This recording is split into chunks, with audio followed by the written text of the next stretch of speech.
Good morning and welcome to episode 1 of Band Nerds Anonymous. We're here today with Dr. Timothy Oliver. Tim, would you introduce yourself to the group? Hi, I'm Tim, and I'm a band nerd. Hi, Hello, Tim. So, what is the craziest thing you've ever done in the name of music?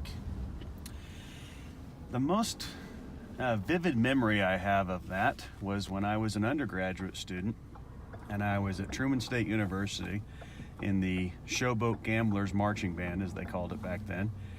And it was late in the season, and it was 21 degrees outside, the air temperature.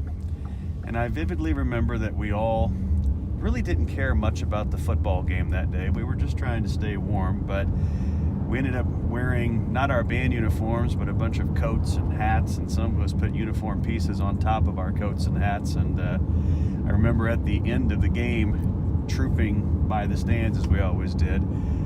There's some great pictures of us just having a great time and not looking like the most uniform group, but keeping warm and enjoying the spirit of being a band nerd, as it were.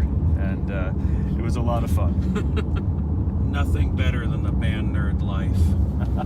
So I know you've been to New Mexico before, as the Arkansas State Wind Ensemble performed at the 2010 CBDNA Southwest Regional Convention in Las Cruces. But is this the first time you've spent a significant amount of time in eastern New Mexico? It is.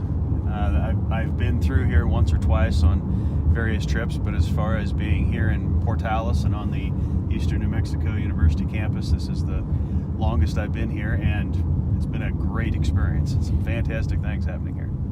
Well, gosh, I've been so impressed with the clinic sessions and your conducting of our ensembles. We're headed now to a rehearsal with the symphonic band where we're going to work on Blessed Are They, the classic Buhlmann arrangement of the opening of the Brahms Requiem.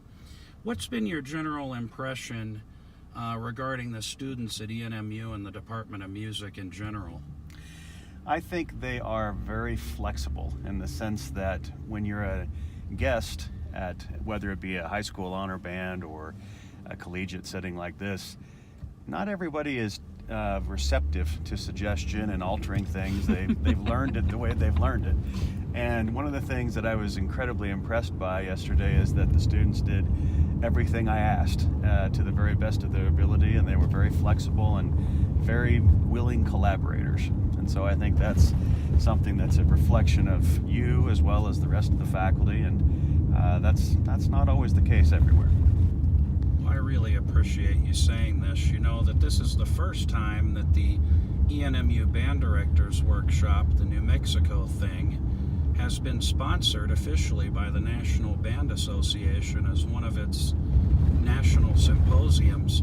Can you tell me about your opinion of the NBA and why you think it's such an important professional organization? I think NBA is a fantastic organization because it offers elements that other professional organizations don't. For example, as a part of having an NBA membership, everybody receives a subscription to the Instrumentalist, and that can be a very positive thing for learning about new ideas and getting ideas about ways to refine rehearsal techniques and just news in general.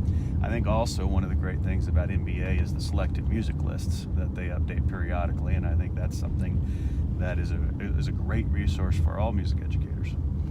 I noticed too in a handout that you provided for our wind ensemble and band literature course that you have published, at least on one occasion, in the NBA Journal. Do you find that to be a useful publication for the profession? I think so, because it's not, some journals that we as college academicians are encouraged to publish in are research heavy, and you have to get through a lot of sometimes statistical jargon and other sorts of formatting issues that don't always make it the most readable and in some cases understandable to the folks that you're trying to reach. And so one of the things I think that's great about the NBA Journal is it cuts through all that, and there's a lot of substance and there's a lot of depth to many of the articles, but without all of the capital R research jargon that can sometimes be in various publications. Excellent. Well, tomorrow is the main event of the ENMU Band Directors Workshop, the New Mexico thing, and it will begin at 9 a.m. Mountain Standard Time at the ENMU Music Building. Dr. Oliver will provide a 3-hour Circles of Conducting workshop for participating band directors and our music education majors. That will be followed by lunch, and in the afternoon, beginning at 1:30, we will have a clinic session with the Clovis High School Freshman Academy Symphonic Band, which is directed by ENMU alumnus Daniel Perez. They will work with Dr. Oliver for 90 minutes, followed by a 2-hour open rehearsal session with the ENMU Wind Symphony. Dr. Oliver is going to be rehearsing the great band candy work, Armenian Dances, Part 1, with the ENMU Wind Symphony. And then the culminating event of the Band Directors Workshop is the Sunday 3 p.m. concert that will feature Dr.